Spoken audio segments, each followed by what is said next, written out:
Okay. Good morning, everyone. Welcome back. Let me see if my assistant would like a treat. What did I do with those? Oh, yes.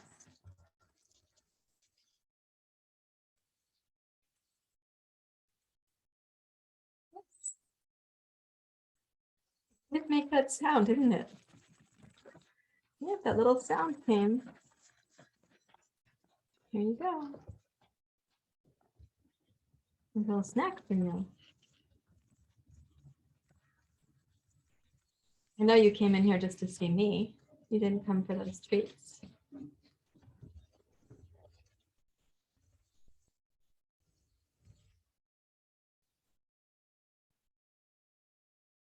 Good? Yummy? Don't tell the others. They didn't come, so you got the treats. Don't go bragging. Okay. Not that she's inclined to brag, but there's a little piece right there. You didn't get it. Good job. Okay. Right. Good morning, everyone. So we're going to continue our exploration of DAYA as one of the yamas. And I had an interesting question about it. So what I'd like to do is come to our meditation practice, and then I'll respond to the question and see how that unfolds during the practice this morning. So please take a comfortable seat, find your way. You can rest your hands in your lap. You're welcome to close your eyes. My tea. I'll take that. Okay.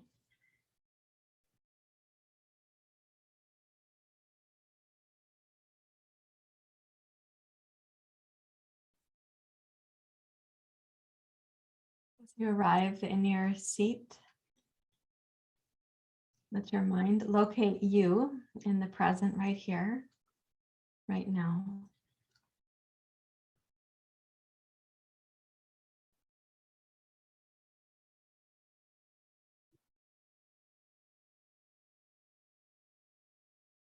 Use the sensations of the physical body to help you know where are you sitting right here, right now. Where is the present moment welcoming you?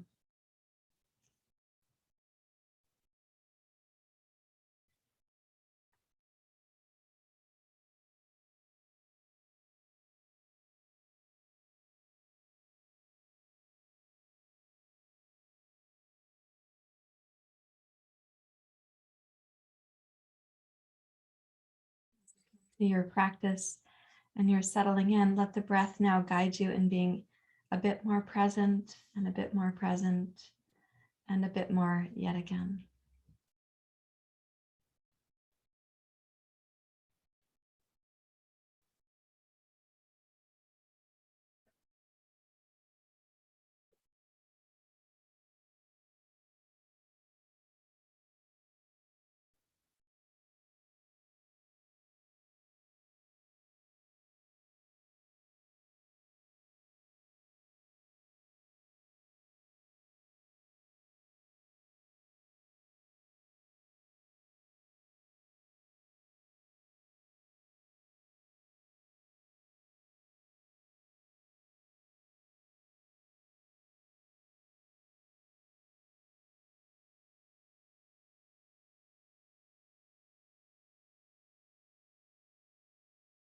You find yourself arriving now and having some sense of yourself in the present. Start to open your attention out into the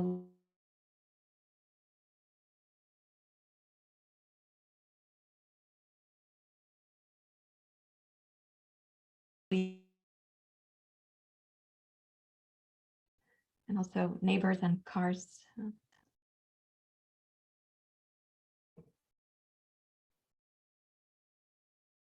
From where you're sitting in your own practice, when you start sensing the neighborhood or the village or the space beyond the village, the larger community,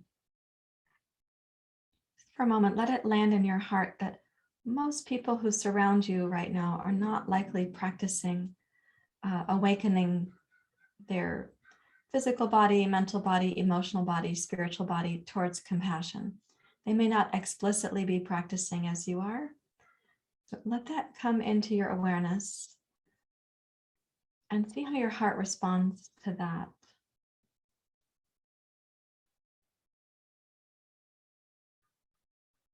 And you could allow that response to kind of coexist with your own dedication to practicing yoga and DAYA, compassion, mercy.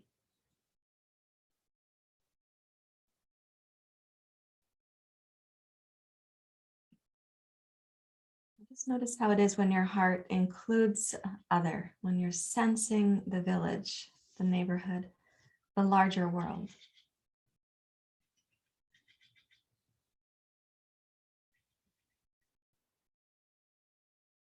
Sadly, what we know to be true is that fewer people are practicing and more people are not practicing. The percentage is kind of low.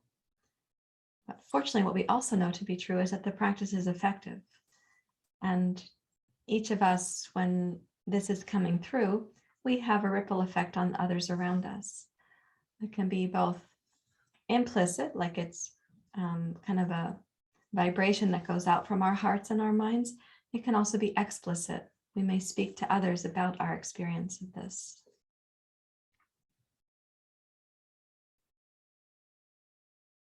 Just touching into that now, please raise your hands to your heart.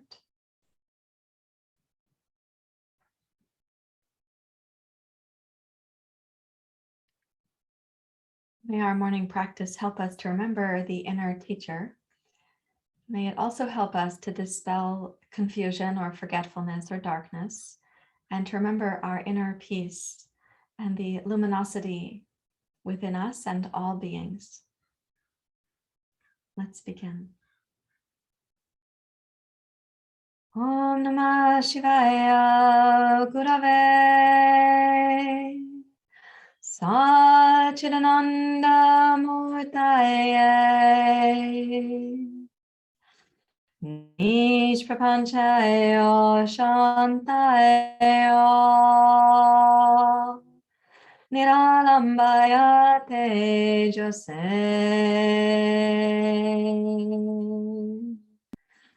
Om Namah Shivaya Gurave Satchidananda Murtaye Nish Prapanchaya Shantaya Niralambaya Tejase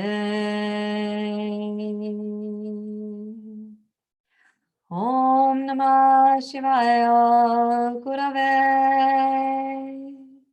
Satchidananda Murtaye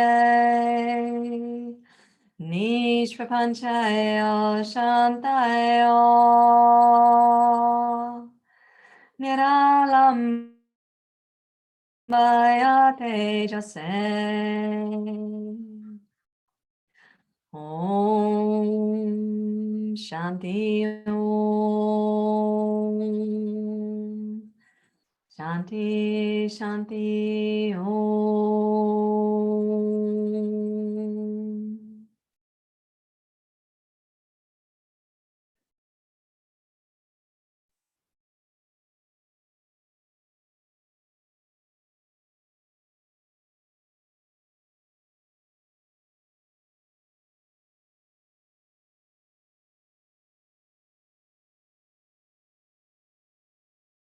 Your exhale, you may bow your head to your heart and release your hands, and please open your eyes.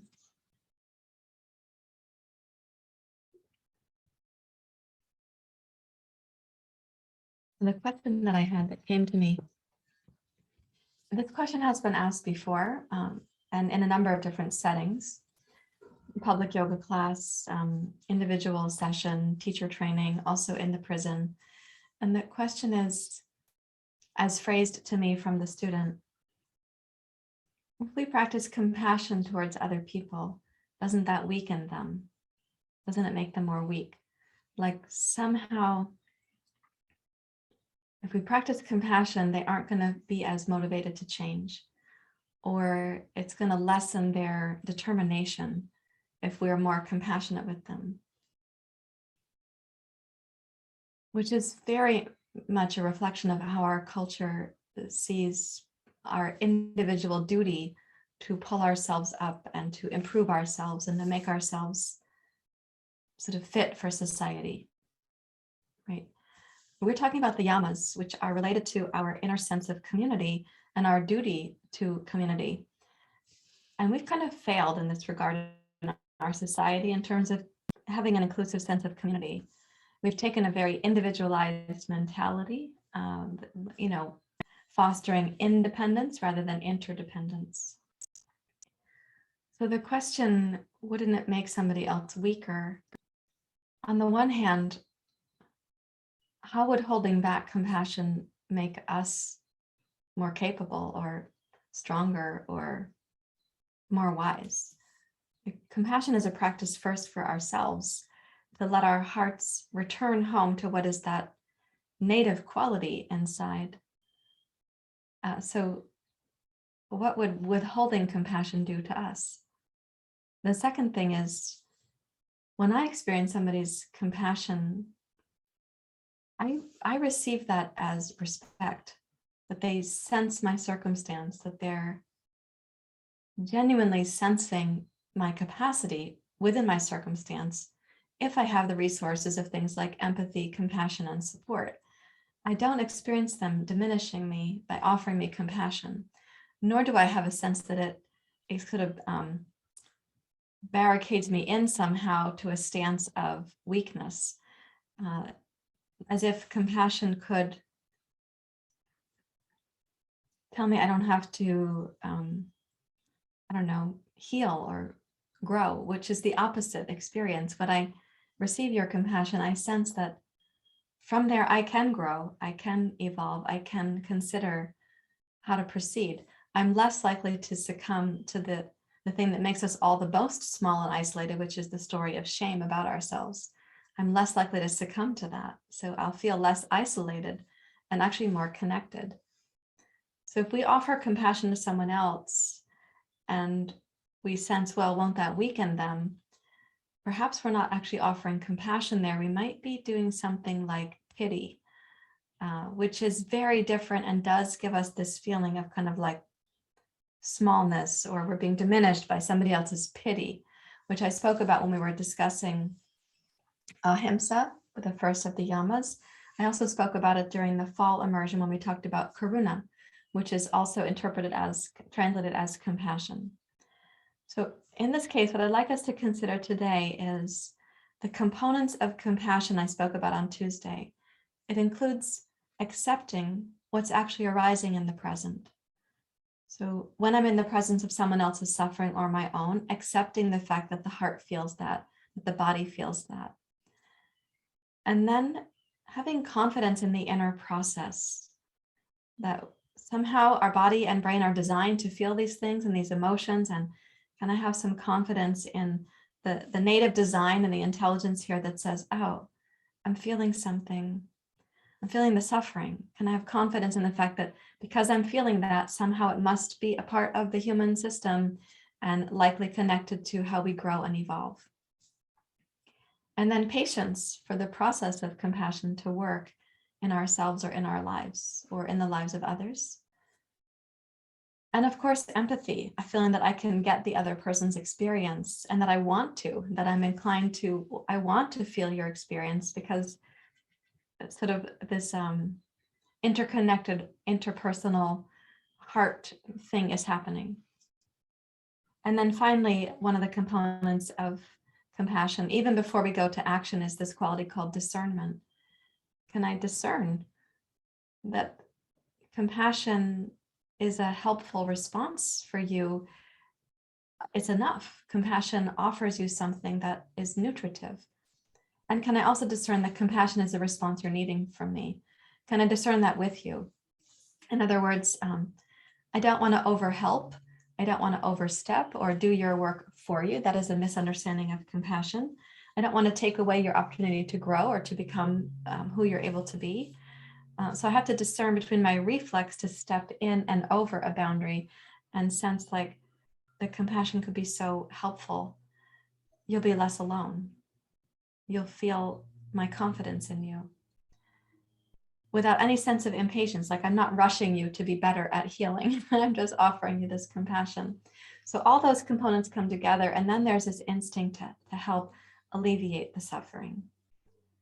And how might I alleviate that suffering? One method is, as I said on Tuesday after class, that we kind of just pull our boat up alongside of each other's boat. Say, okay, I see you there. How can I help? So we're not over helping in that regard. Yeah, I hope it's a good response for your question, and I appreciate that you did ask the question. So now we'll go to physical practice, so that can be in the body and in the heart too. Let me just check the chat, which I can't see without my glasses.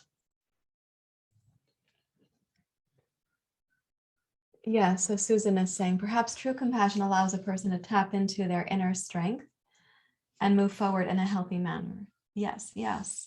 So with compassion, we're able to feel the other person's experience as our own, we sense it. And then when they sense us sensing them, there's something that lights up inside where a person can tap into that inner potential that you're talking about, Susan, and feel out the resources that they need to and the intelligence they have inside so that they can grow. Yeah. And we stay there. We stay close by, because sometimes when we're learning something new, we stumble. You probably need a little more continuity, not just one little visit and then, okay, hope that turns out all right, like that. Alrighty, so let's take an exploration once again through the heart and this kind of compressing and decompressing that we've been working on. I would like you to have 2 yoga blocks again and a chair for this morning's practice. I see that my water glass is going to be safe, so I'll take the block off of the glass. I have to cover it sometimes because the kittens are drinking my water even when there's lemon juice in there.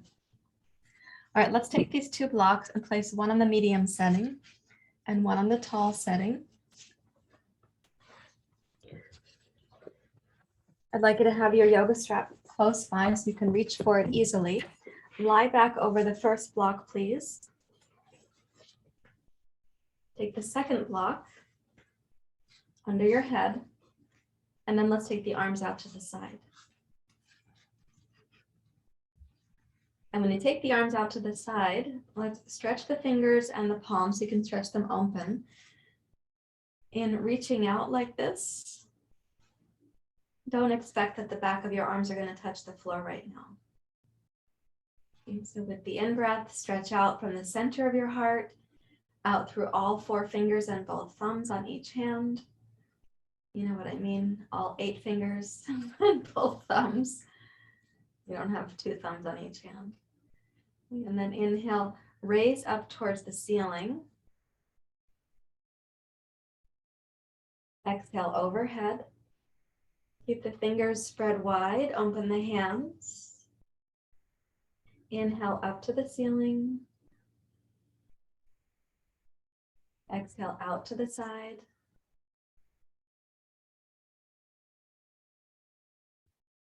Now make a fist of each hand, squeeze. Inhale, raise up. Exhale overhead.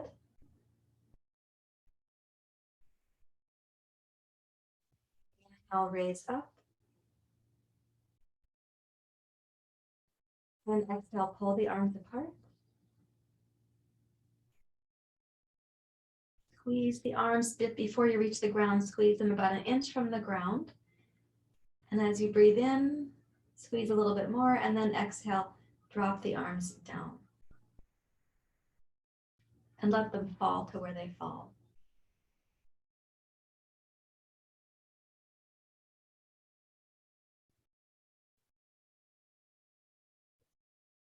Please reach for your yoga strap.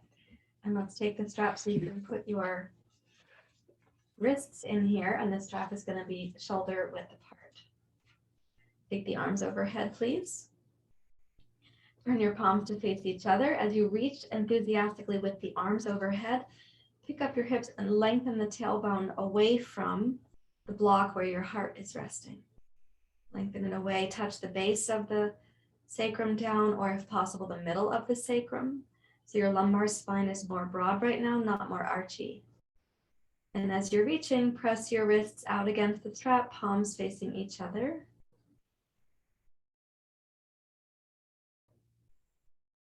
Take a deep breath in.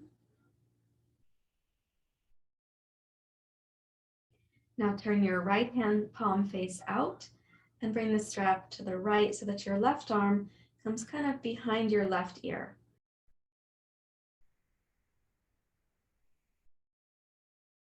Notice that the left shoulder girdle or the left side waist might stretch a little bit more. Bring your arms back to center, turn your right hand palm face in, turn the left hand out, and press the strap over to your left. So the right arm might come behind your right ear. Take a deep breath in. And then rotate your hands back to center, turn the palms to face center. Raise your arms up. And as you lower the arms down, drop the strap, take your arms out to the side and notice the circulation. It goes from your heart back down your arms to your hands.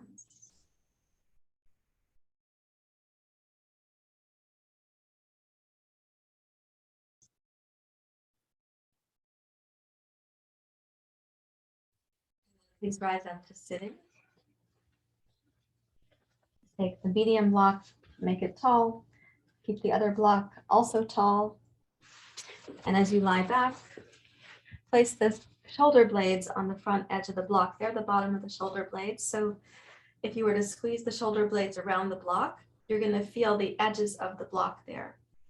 And that means you've got the bottom quarters of the shoulder blades at the edge of the block. Clasp your hands and rest your knuckles on the second block so you're actually supporting your head.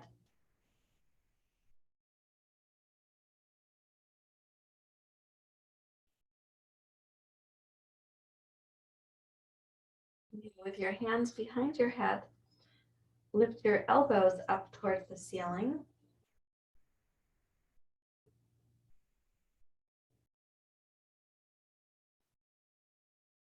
Keeping your head in your hands, rotate your head to your left. And so you're going to place the back of your left forearm or wrist on the block and reach the right elbow up towards the ceiling. It's just going to help you with the twist of your head to your left.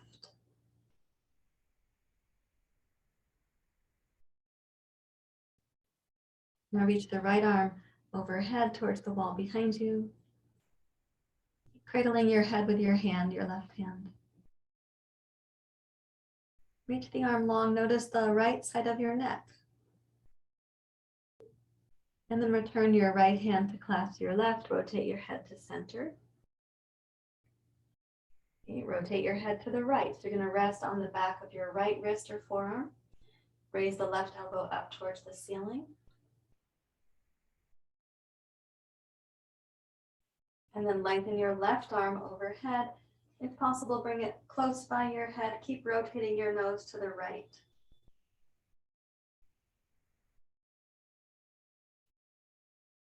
And then exhale back to center. You could clasp the hands behind your head. And then touch your head down to that block and take both arms overhead. Hook your thumbs. And even as you hook the thumbs, try bringing your palms and your fingers towards the center line. So maybe the fingerprints will touch their sister or brother finger. Okay, stretch the legs out straight. Deep breath in, and then we're going to pretend that we're like a snow angel, kind of snow angel vampire connection here. So exhale, sweep the arms wide. Reach forward. This is the vampire moment. You raise up as if you were resting in your coffin. So come on up to Dandasana and place the hands on the floor. Notice what's happening now in the upper back.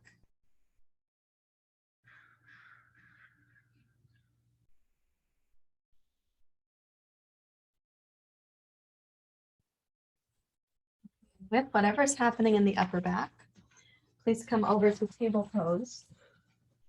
Place your two blocks. And from table pose, reach into your cat pose spine.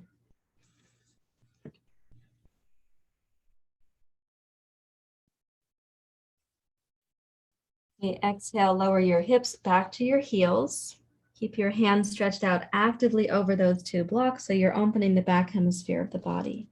Inhale, roll up to cat pose.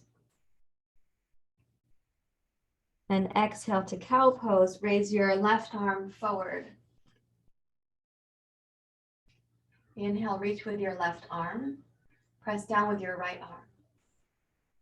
And then exhale, return to cat pose. Place your left hand firmly down, broaden the back of your body.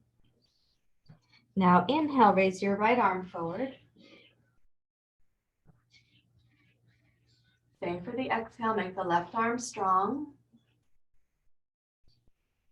And then inhale, return your right hand to the block and come into cat pose. Exhale, reach back to child's pose. Keep the hands actively tractioning the spine and the shoulder blades. Okay, inhale, cat. Exhale, cow, raise your left arm. Inhale. Exhale, cat.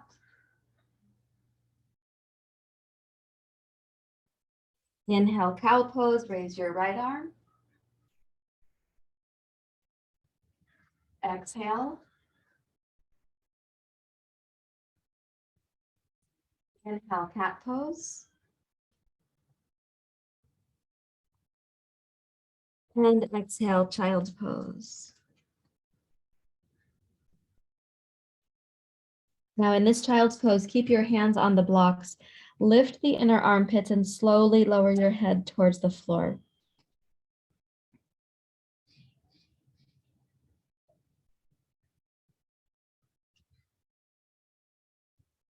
And turn your head to your right. So you are still lowering it towards the floor. When you rotate your head to the right, notice the muscles on the left and right side of the neck. Rotate your head to center and then to your left. Keep the right inner armpit lifted. So with your right hand, the pinky finger side of the arm is going to be stronger. Pinky finger on the block, elbow turning down towards the floor. Rotate your tricep towards the floor. Release the weight of the head down here as you turn your nose to the left. And then rotate back to center. And walk your hands back to your knees. Come up to Vadrosan. So you were likely feeling some of your levator scapula and upper trapezius muscles there.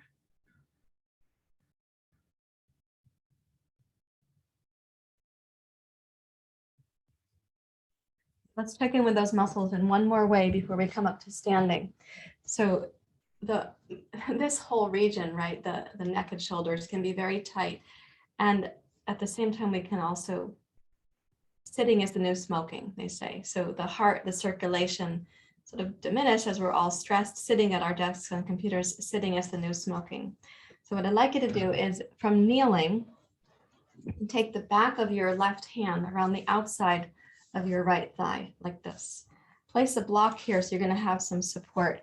If you're able to, put your fingers between the back of your thigh and the calf like that. The block is for your hand to rest on, something like this, particularly because you're not going to make it all the way to the floor. Okay, and then start side bending to your left. So let the head get heavy to the left. Your side bend means that you're curving the spine also to the left. You can use the right hand to help secure the left hand if it feels like it's a little bit slippery there. But you could also take the right arm and wrap it around behind the small of your back.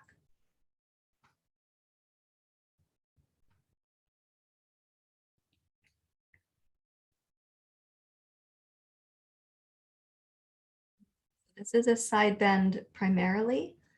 It's got your neck and your side waist involved, but there's also a little bit of a twist to the right. So let's activate that twist. Press the right shoulder back. The twist is in the heart. It's not a very obvious twist, not a huge twist.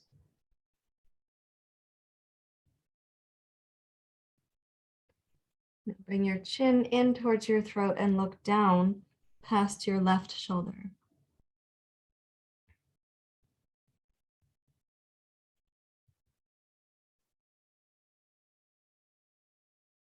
Is the right shoulder to the right?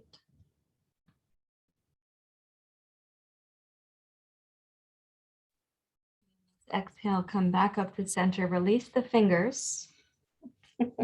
Liberate your fingers and let both arms dangle for a moment. You might notice some strange patterns in the body, like the fullness of the left hand or left arm and the right side of the neck. Now take the back of your right hand around, and you might put your fingers between your thigh and your calf there. The block is an extra support, so you just feel more grounded right there. And then we're going to start side bending to the right. Go slowly. You might secure your right wrist with your left hand.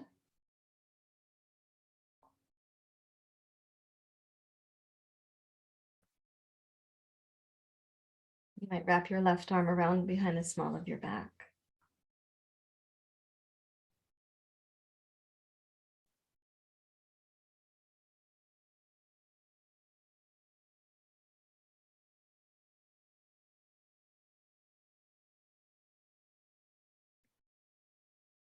And wrapping your arm around behind your back like this, roll the left shoulder back now and start adding the twist to the left.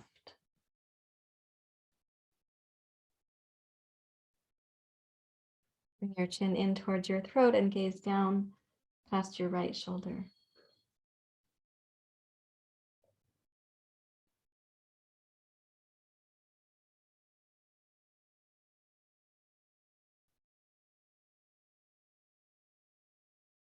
Raise yourself back up to center. Liberate your fingers and let the arms relax without touching the floor.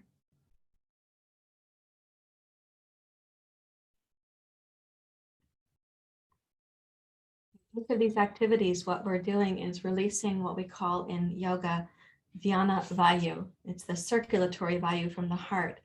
And it kind of awakens our sense of confidence in ourselves again. We'll be less likely to feel sedentary or lethargic. But it's also a sense of circulating that innate compassion outwards to the whole of the body. Now you've been kneeling, so you have had less circulation down your legs. So let's come up to standing. Take a wide stance. Place your feet so they're one leg length apart. Walk your hands forward on your blocks. Reach your hips back towards the wall behind you and energize the legs. Now, we're going to do a subtle form of cat and cow. So you won't see that much movement, but you can feel it in yourself. Press your palms down firmly. And inhale to a kind of cat pose spine where your head is going to be drawn down and the pubic bone drawn towards the chin. And then exhale towards a kind of cow pose spine where your heart's going to come forward. Open your throat and slide the shoulder blades away from your ears. So inhale to cat. Luxuriate the way cats do when they do this. Exhale to cow pose. Bring the heart forward, open your throat, and slide the shoulder blades away from your ears. Again, please.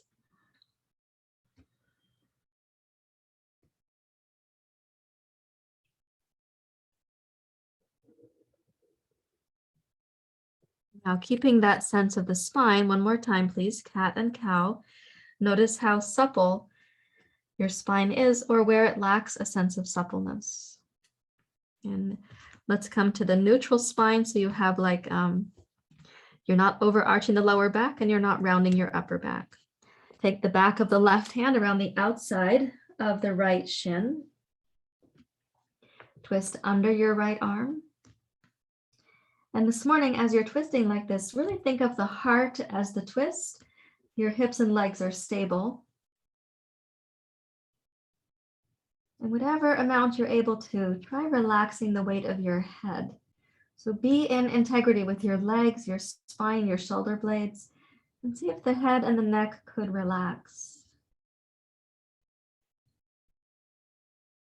Press the back of your left wrist against the outside of your right shin to maintain consistency and support for the twist.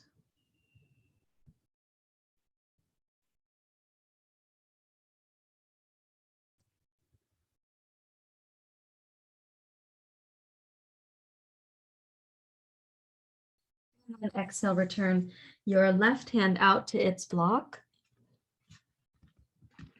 And bring your right arm under. Reach the right arm across, so the back of your wrist is around the outside of your left shin.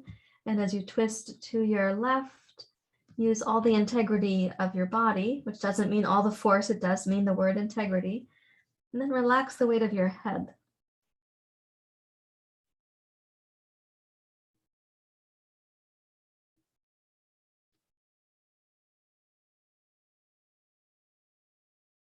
See what's possible there by way of keeping the strength of your legs, your heart, your twist, and this really soft experience for the neck and the head, your tongue and your jaw.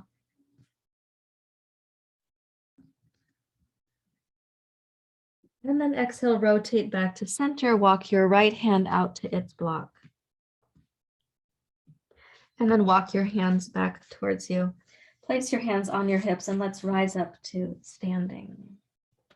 And we'll go heel toe, heel toe, heel toe to center. Please come to mountain pose. Notice the overall circulation in your body. And just ask how it might feel if the different parts of you were to be receiving like little minuscule sailboats of acceptance, patience, discernment, care, consideration. All through the circulation.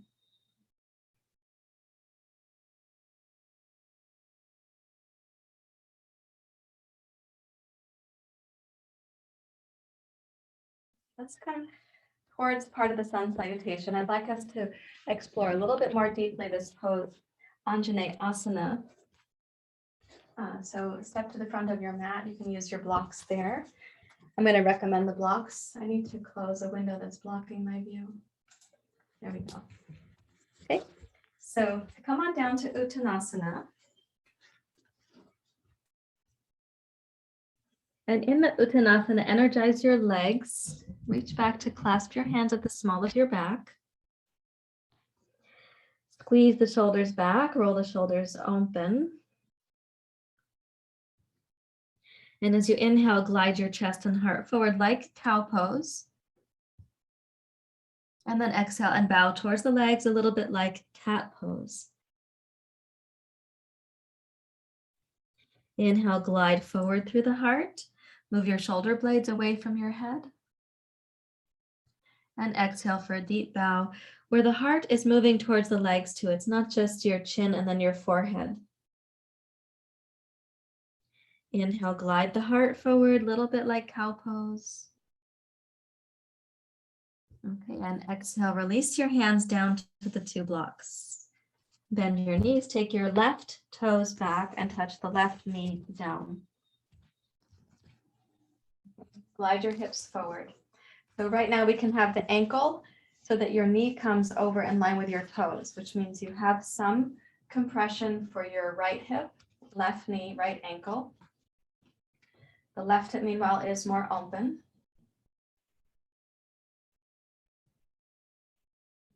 Press into your fingertips on your blocks and lift the heart up, roll the shoulders back.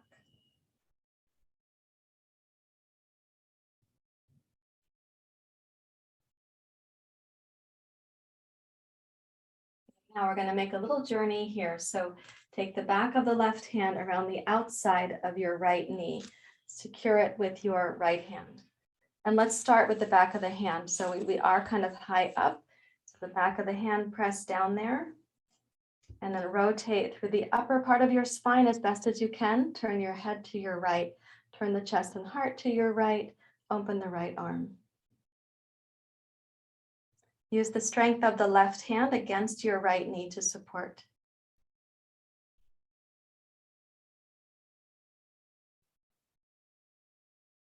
Then exhale, unwind on this one. Touch your fingertips to the 2 blocks and then bring your torso forward. Place the 2 blocks like a little table for your left forearm. When you rest, you could have the left hand stay on the second block. You could also put the left hand so you wrap around to your right shin. Take your right hand to your right knee and twist to your right.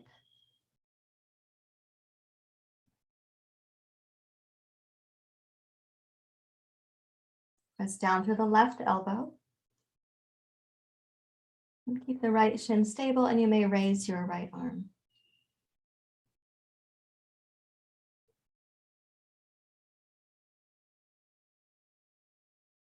And then follow your exhale to come back down. Find the 2 blocks, press down against them, walk your blocks back to where you started, and lift the chest and the heart.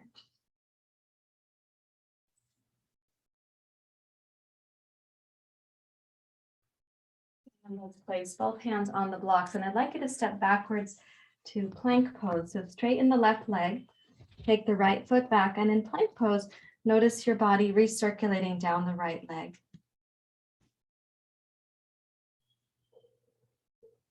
And then raise your hips high, reach back to downward facing dog pose. And step your left foot forward. Come down so that you have your right knee on the floor and glide the hips a little forward so your left knee is lined up with your left toes. Press into your fingertips. Lift up through the heart. Roll the shoulders back.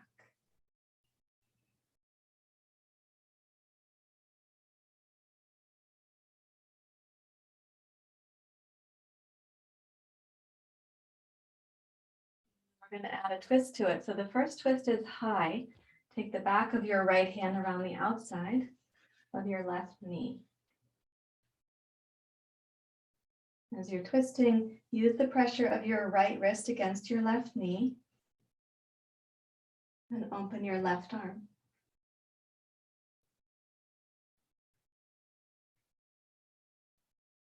So we are temporarily compressing the right upper chest, armpit, the brachial plexus, left hip, left knee, somewhat the left ankle.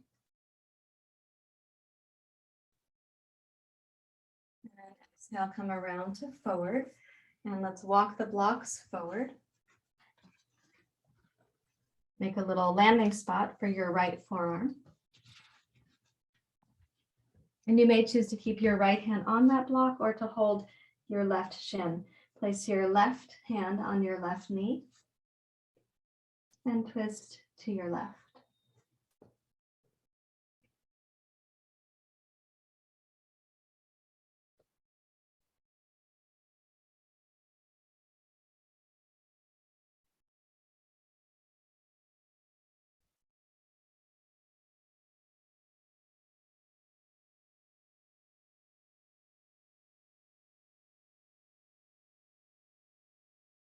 We're going to exhale, unwind, place your hands back on the blocks, walk them back where they were, and press into your fingertips, raise up.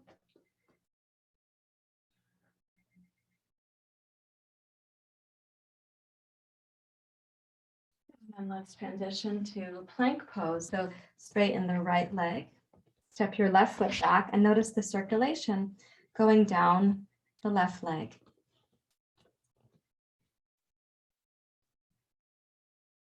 Touch the knees down. Reach back to child's pose for a moment. Walk back to kneeling in Vadrosan. Okay.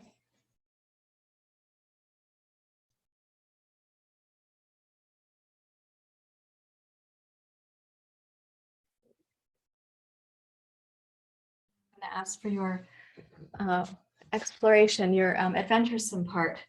So let's take the chair.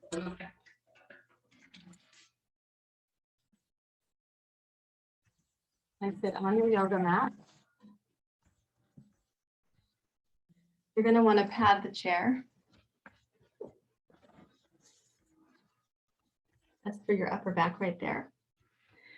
Okay.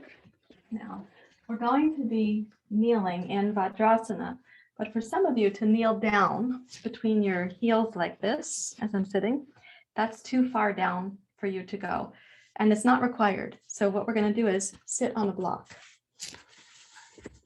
For the pose where we're going, sitting down between your ankles all the way is not gonna, it's not more required or less required. So we'll sit on a block. Prepare a second block so that you know where it is.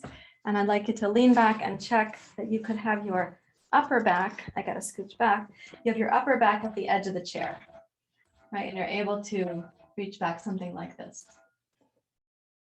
And once you know that about yourself and you're set there, then go ahead and come up to kneeling.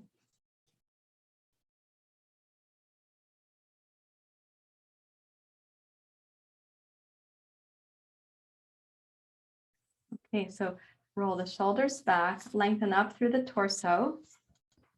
And then as you're going to reach back, place your hands on your feet. Roll the shoulders back. We're going to touch the upper back to the edge of the chair right there. Then take the arms overhead. Now, if when you lay your head back on the chair, if it feels like the chair is too far back, then you're going to pick up the other block and place it behind for your head to rest on. It's not the case that everyone needs this block, but it might be helpful to you. Clasp your hands and reach them beyond the upper back of the chair.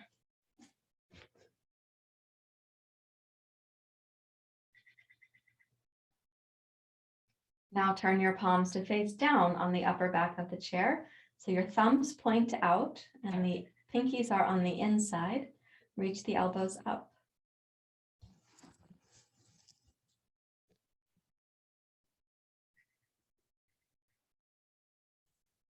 Now you could walk the hands down if you have the flexibility for it. The hands are going to go down. Let's do the right arm first. Let's put it on the seat of the chair. Reach over with your left hand and bring your right elbow in. So the right palm faces down right now, and the thumb is pointing out, the pinky's on the inside.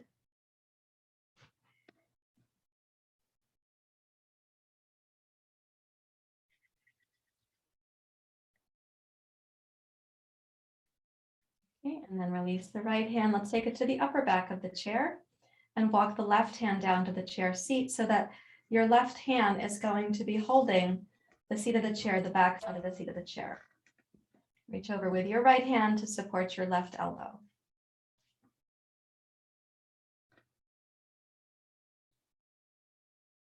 And bring the left elbow in towards the midline so you're rotating. Your left upper arm is externally rotated. The left thumb points out, the pinky's on the inside.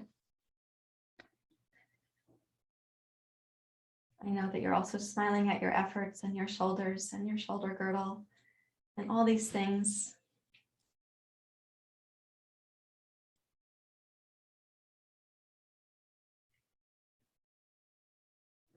Okay, and then walk your left hand back up to the upper back of the chair with the right hand.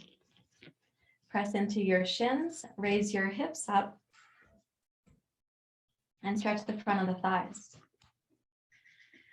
Now with the hips lifted, it's possible that you're going to put this other block aside and lay your head back and walk your hands down to the chair seat.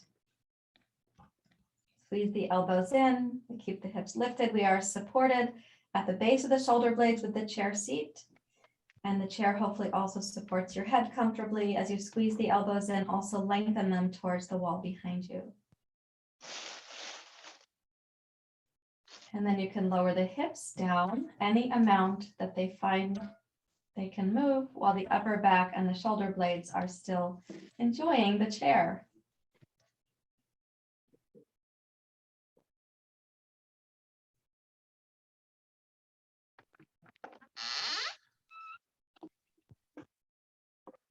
And reach to hold your head and bring yourself upright.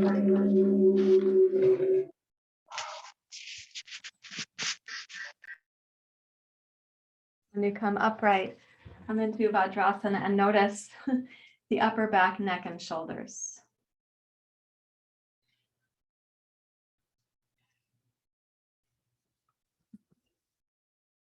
Now rise up onto your high knees. So here you have this opportunity. Place a couple of blocks here. It's very hard to know how many blocks you're going to need for this situation. You could pad your knees with a blanket. When I say it's hard to know how many blocks you'll need, it's because you actually have to test drive it. So you come up on the high knees and you know where the chair seat is with your hands, roll the shoulders back, lift your chest and heart up.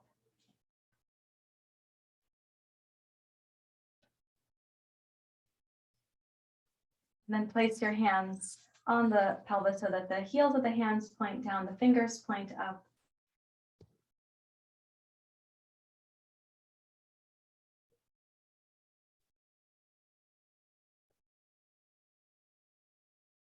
Going into camel pose, my blocks are too far back, so you have to adjust that the blocks can be there to support your head.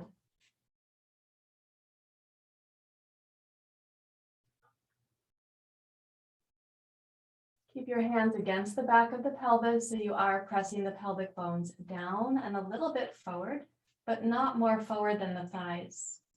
Raise your heart up, squeeze the shoulders back, give yourself plenty of support for your head.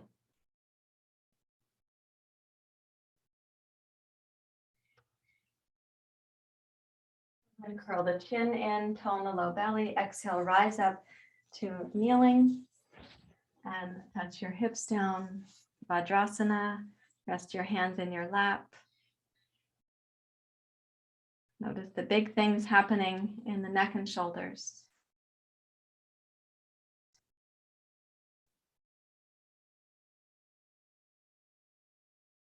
I'm going to show you a second variation for this pose. And the blocks, again, you can have 3 or 4 blocks. You could have 10 blocks. It's up to you. But they should feel stable to support your head. The second way to do this with the chair, knowing where the chair seat is, you then walk your hands back to the chair legs. You support the head, and the thumbs are on the inside of the chair legs so the shoulders can press back and the heart opens up.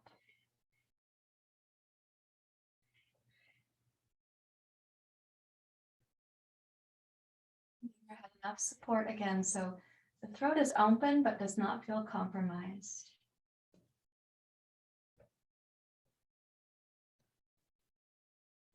And then we shift the hands to the hips whenever we're going to kind of dismount. So what you do is you then bring the chin in, tone the front belly, and rise up to your high knees like this. Scooch a little forward so you don't hit the chair as you lower your hips down to Vadrosan.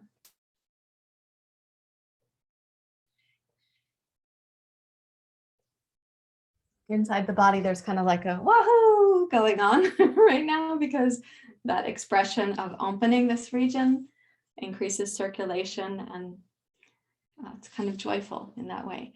Now to counterpose that, which is always helpful, counterposing, let me say, it's important energetically for the vayus, and it's helpful for the musculoskeletal body, but we should not be doing yoga poses in such a way as we need a counterpose because we felt like we went too far in one direction.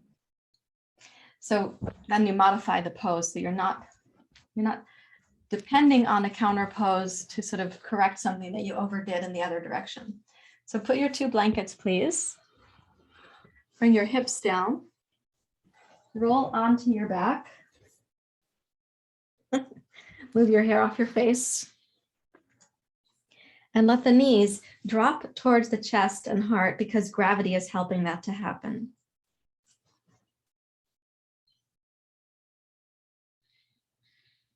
You could actually support, if you need to, the hand can go between the thighs and the calves.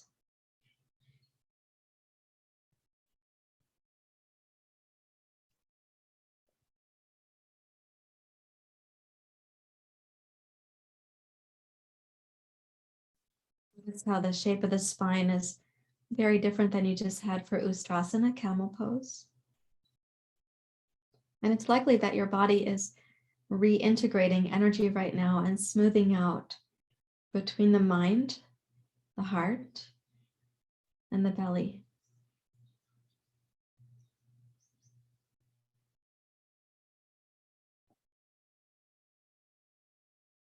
You may take the legs overhead. This is called supta Paschimottanasana. And then transition up to the chair and come to Savasana.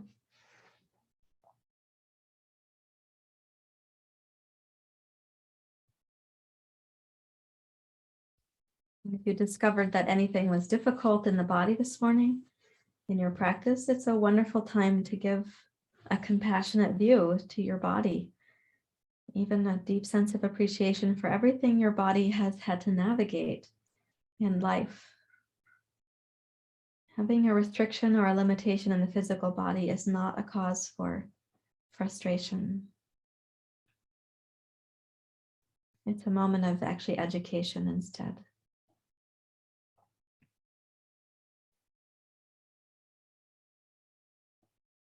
So with whatever you learned or discovered in your body today, now rest with the inner attitudes of acceptance, confidence, patience, empathy, discernment.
Watch the body becoming more still, more grounded.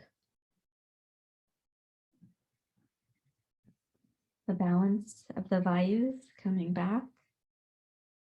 A sense of integration from your mind to your heart to your belly.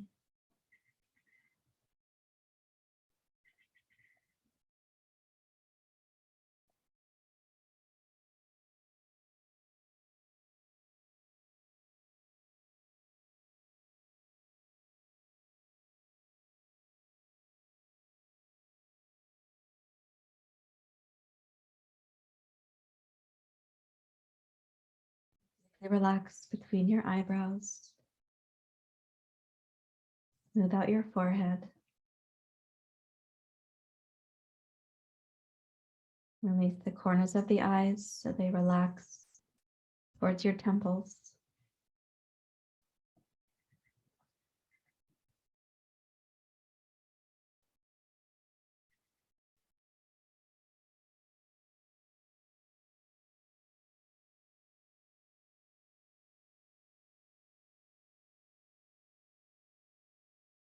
Soften your cheeks.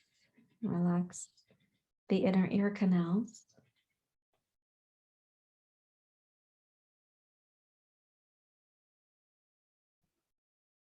Release the hinge of your jaw, the entirety of the tongue.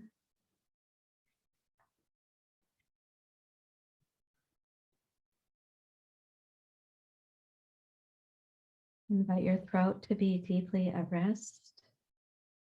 All the muscles of the neck to feel nourished.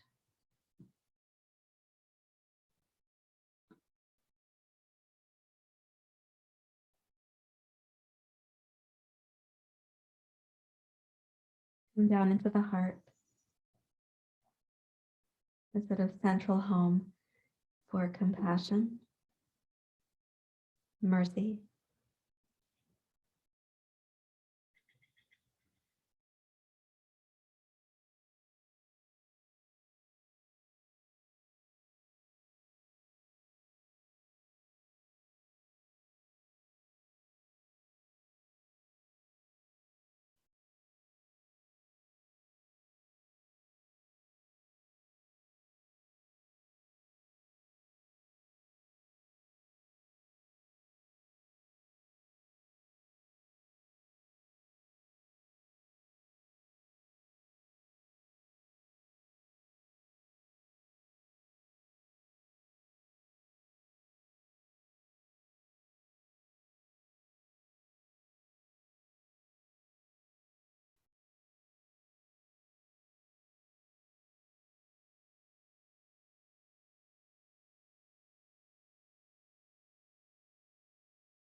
Resting into the heart.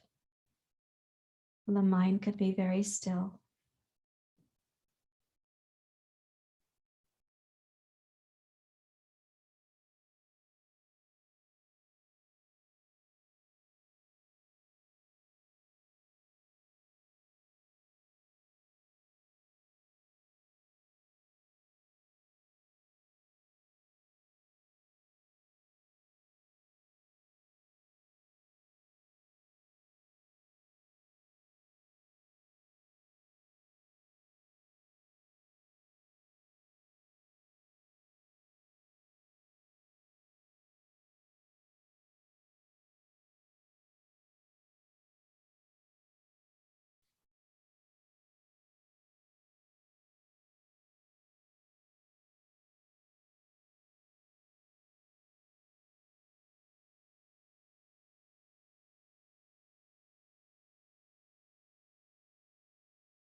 Keeping the mind very still so it rests in the heart. Just allow the breath to come back to the lower abdomen.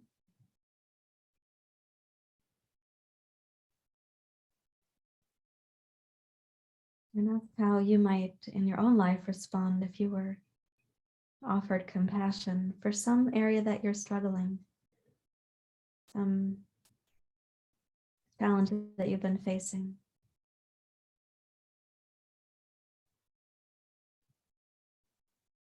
If there was a boat that were to pull up alongside of your boat with a compassionate presence, how might that be?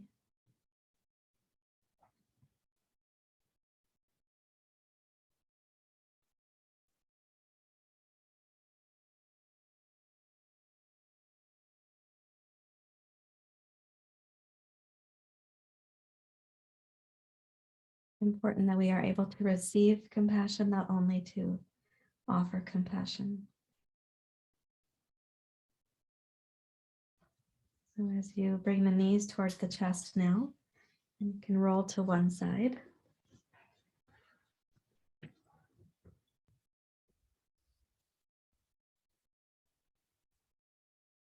Back up to your seat.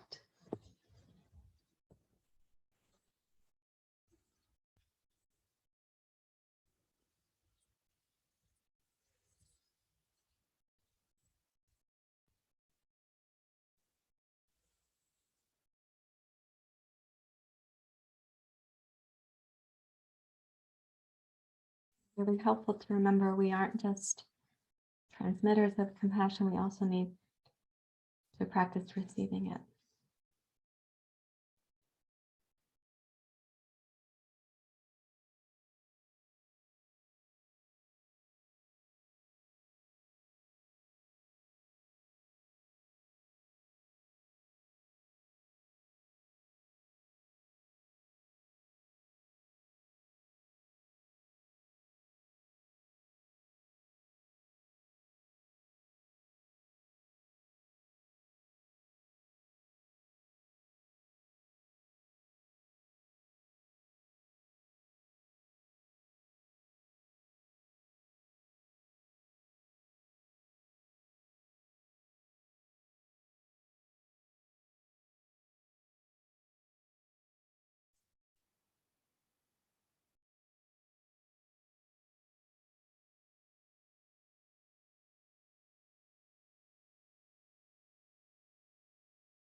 to your heart.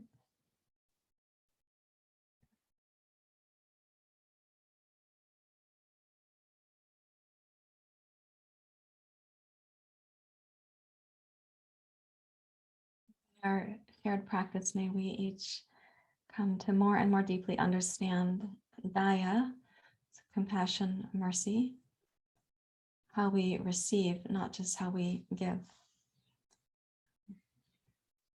Thank you very much for being here. Namaste.